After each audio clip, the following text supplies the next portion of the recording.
नमस्कार दोस्तों, अगर आपको या आपके परिवार में किसी को भी खांसी की बहुत ज़्यादा समस्या है, सांस अक्सर फूल जाती है, सांस लेने में छाती में से सीटी जैसी आवाज़ आती है, या मैं डायरेक्ट कहूँ कि उन्हें अस्थमा की शिकायत है, तो इस समस्या पर आप कैसे काबू पा सकते हैं कुछ घरेलू उपाय से जो 90% तक आपको रिलीफ देने में कारगर हैं। यहाँ पर अगर हम बात करते हैं सबसे बड़ी परेशानी की, तो सबसे बड़ी परेशानी क्या होती है कि रात को सोते वक्त एक अस्थमा मरीज को बहुत ज़्यादा खांसी उठती है। खास तौर पर रात को जब उनकी नींद लग जाती है तो लगभग 12-1 बजे के आसपास उनकी नींद खुलती है, घबराहट होती है, बहुत ज़्यादा खांसी होने लग जाती है। जब तक वो खड़े नहीं हो जाते, बाहर खुली हवा में नहीं जाते, तब तक उनको आराम नहीं मिलता है। जितने भी अस्थमा के पेशेंट्स होते हैं उनको इस समस्या का सामना करना पड़ता है। लेकिन अगर मैं आपको एक ऐसा आज घरेलू उपाय बताऊं या एक ऐसी औषधि बनाने का तरीका बता दूं जिसके इंग्रेडिएंट्स आपकी रसोई में ही हैं और आपको उससे काफ़ी हद तक आराम मिल जाएगा, तो कैसा रहे? आपके चेहरे की मुस्कुराहट मुझे बता रही है कि आप जानना चाहते हैं। तो चलिए शुरू करते हैं और सबसे पहले जानते हैं कि हमें चाहिए क्या। हमें चाहिए अदरक, लेकिन सूखा हुआ, जिसको आप सौंठ बोलते हैं।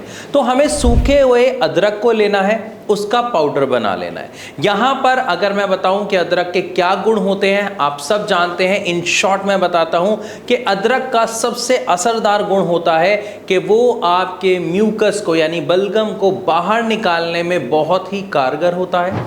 इसी के साथ साथ जो आपके ट्रैकिया में यानी जो रेस्पिरेटरी ट्रैक में जो इन्फ्लामेशन हुई होती है, यानी जो सूजन आई हुई होती है, उस सूजन को कम करने के गुण भी उस अदरक में होते हैं। और उस अदरक के सूखे हुए पार्ट में, जिसको हम सौंठ कहते हैं, ये पावर, ये शक्ति, ये गुण और ज़्यादा बढ़ जाते हैं। क्योंकि गीली अदरक में क्या है, पानी की मात्रा है ना।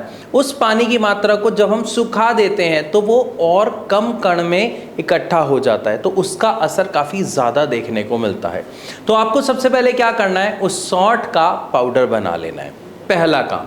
दूसरी इंग्रेडिएंट पे चलते हैं, यानी दूसरी ऐसी चीज़ जो अब हमें चाहिए वो है लौंग। हम सब जानते हैं जितने भी इन्फेक्शन की, जितने भी बैक्टीरिया की जब हम बात करते हैं, या ऐसी कोई भी दवाई है जो बैक्टीरिया के लिए, किसी इन्फेक्शन के लिए दी जाती है, उन दवाइयों में ज़्यादातर में लौंग का प्रयोग किया जाता है। क्योंकि लौंग के अंदर वो गुण होते हैं जो बैक्टीरिया को, उस इन्फेक्शन को ख़त्म करने की पावर रखते हैं। तो हमारा दूसरा इंग्रेडिएंट है लौंग। तो लौंग भी आपको ले लेनी है और इसका भी पाउडर बना देना है, बिल्कुल बारीक महीन पाउडर।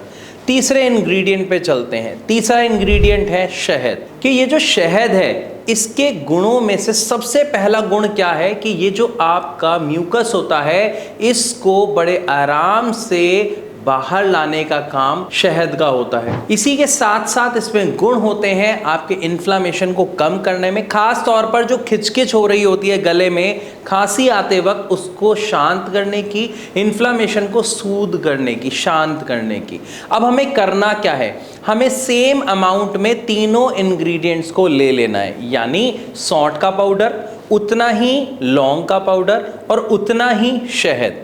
आपको तीनों को मिला लेना है। जब आप तीनों को मिला लेंगे तो ये कुछ च्यवनप्राश जैसा थोड़ी सी लिक्विड फॉर्म में बन जाएगा, यानी जिसको आप आराम से ऐसे उंगली पे ले सकते हैं। आपको इसका सेवन करना है हर 2 से 3 घंटे में एक बार। मान लेते हैं आपने नाश्ता किया, नाश्ता करने के बाद आपने थोड़ा सा इसको लिया, चाहे उंगली से चाहे चम्मच से, और इसको आपने चाट लिया। उसके बाद 2-3 घंटे बाद जब आप अपने लंच के समय पर आते हैं तब आपने इसका सेवन कर लिया। एक बार शाम को और एक बार रात को इसका सेवन कर लिया। आपको आपकी खांसी में पहले ही दिन से आराम मिलना शुरू हो जाएगा। चाहे कोई बड़ा हो, कोई बूढ़ा हो, मिडिल एज का हो, हर उम्र का व्यक्ति इसका सेवन कर सकता है। लेकिन ध्यान रहे कि अगर आपको इसके सेवन करने से किसी भी तरीके की किसी समस्या का सामना करना पड़ रहा है तो आप इसके सेवन को 4 बार की जगह 3 बार या दिन में 2 बार कर दीजिए, क्योंकि ये सारी चीज़ें हमारी आयुर्वेदिक है, नेचुरल है, तो इससे नुकसान होने का सवाल नहीं उठता है। लेकिन हाँ, इनकी तासीर गर्म होती है तो चांसेस बढ़ जाते हैं कि अगर आप इनका सेवन ज़्यादा मात्रा में करेंगे तो ये आपको नुकसान पहुंचा सकती है। तो हमें क्या करना है, बस इसका सेवन करना है दिन में 2 से 3 बार, और रात को जिस खांसी की वजह से आपको उठना पड़ता है, समस्या का सामना करना पड़ता है, वो आपको बिल्कुल नहीं करना पड़ेगा। लेकिन ध्यान रहे, ये एकमात्र घरेलू उपाय है, ये 100% इसका सॉल्यूशन या उपचार नहीं है। अगर आप अपनी इस खांसी का, अस्थमा का जड़ से इलाज चाहते हैं तो उसके लिए आपको एक सही ट्रीटमेंट लेना होगा जो होम्योपैथिक ट्रीटमेंट है। और भारत होम्योपैथी में जो अपने पेशेंट्स हैं, जब अपना वो ट्रीटमेंट के लिए आते हैं तो यहाँ पर हम पेशेंट के अकॉर्डिंग मेडिसिन को कस्टमाइज करते हैं, पेशेंट के हिस्ट्री जान के, उनकी समस्या जान के, ताकि उनकी जो समस्या है उसकी जड़ पर काम किया जा सके और उनकी समस्या को जड़ से खत्म किया जा सके। हो सकता है मेरी इन बातों को सुन के आपके मन में काफ़ी सवाल आ रहे होंगे, आप उन सवालों को हम तक कमेंट के माध्यम से पहुंचा सकते हैं, या फिर आप नीचे दिए गए नंबर पर कॉल करके अभी के अभी भारत होम्योपैथी के डॉक्टर से बात कर सकते हैं। मैं आशा करता हूँ ये वीडियो आपको अच्छी लगी होगी। अगर हाँ तो इसे लाइक ज़रूर करें, इसे ज़्यादा से ज़्यादा व्हाट्सएप के थ्रू शेयर करना बिल्कुल ना भूलें, और हाँ, ऐसी और वीडियोज़ के लिए हमारे चैनल को अभी सब्सक्राइब कर लें। धन्यवाद।